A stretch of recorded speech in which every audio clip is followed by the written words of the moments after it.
Hey everyone, welcome to Zero Labs. Today is Friday, November 18, 2016. I'm Mark Brash, your host, and since we last spoke, I completed the pellet fire basket and have tested it, and it works brilliantly. Let's talk about it.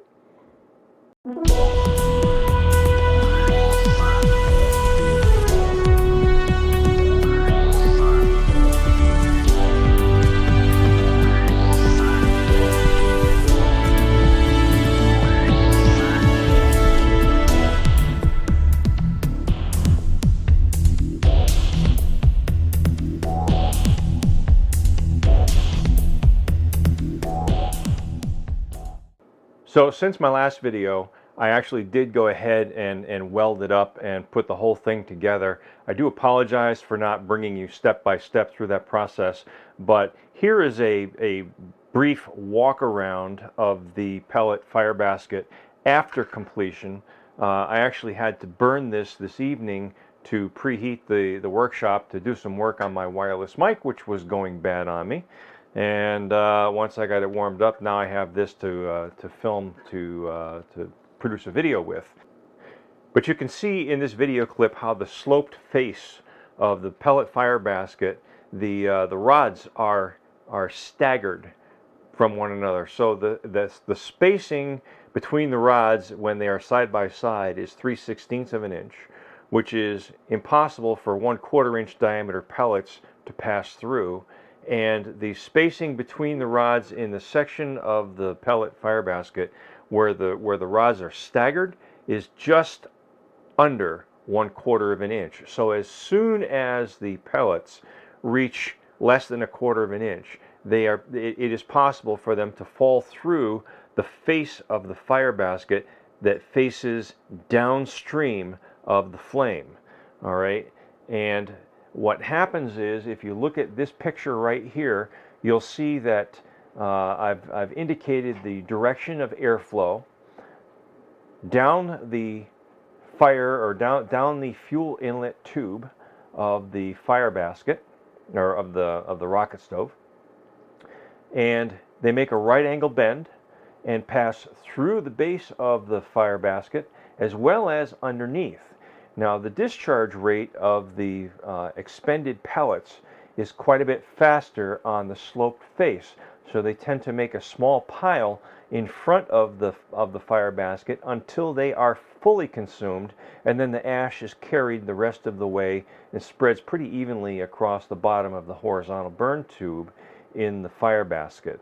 As I stated in my previous video, all of my sizing parameters appear to be correct. The fire basket takes up almost 60% of the overall size of the fuel inlet opening, and 40% behind the fire basket is where the air drops down and enters the base of the fire basket and underneath the fire basket. Now, I have taken Mini-Me, which was my miniaturized rocket stove that the Permies.com prima donnas said would never work. Works very well, thank you.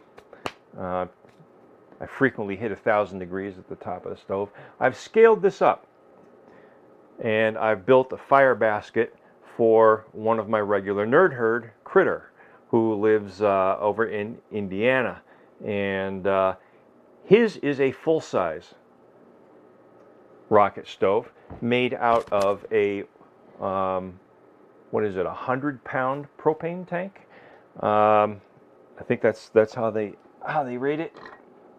And his opening is 5 1/16 inch wide by 5 3/16 inch long.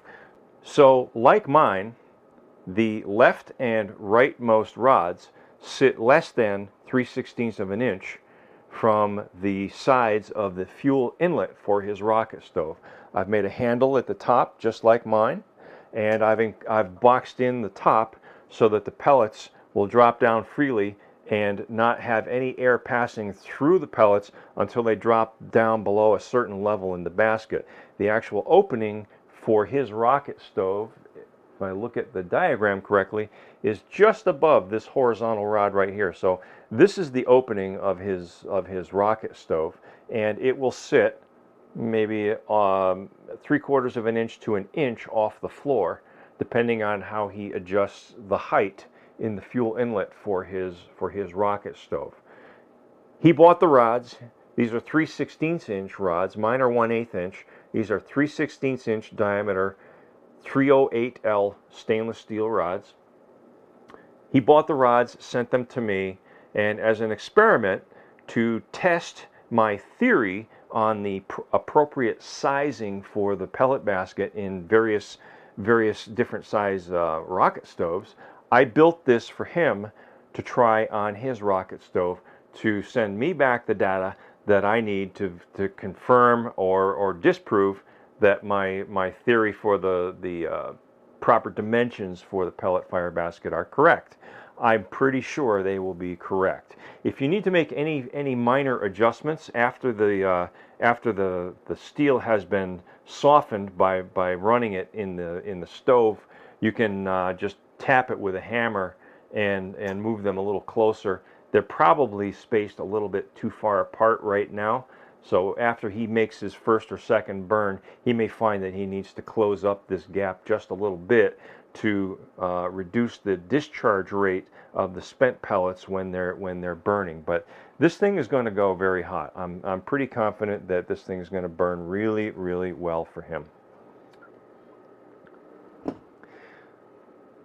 So that's it. We have me and mini-me. Me and mini-me. Anyway, I'll produce a video update fairly shortly as soon as I have some data back from Critter on how well this worked in his rocket stove.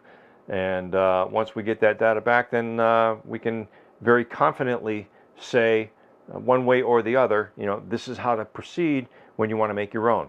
P.S. I'm not going to be mass producing these for anyone, okay?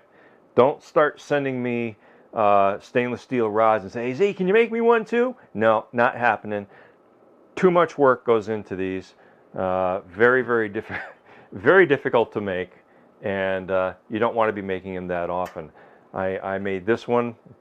I hope it will last a couple years like the last one did, and then I'll make another one. But you know, every couple of years, okay, I'll make one.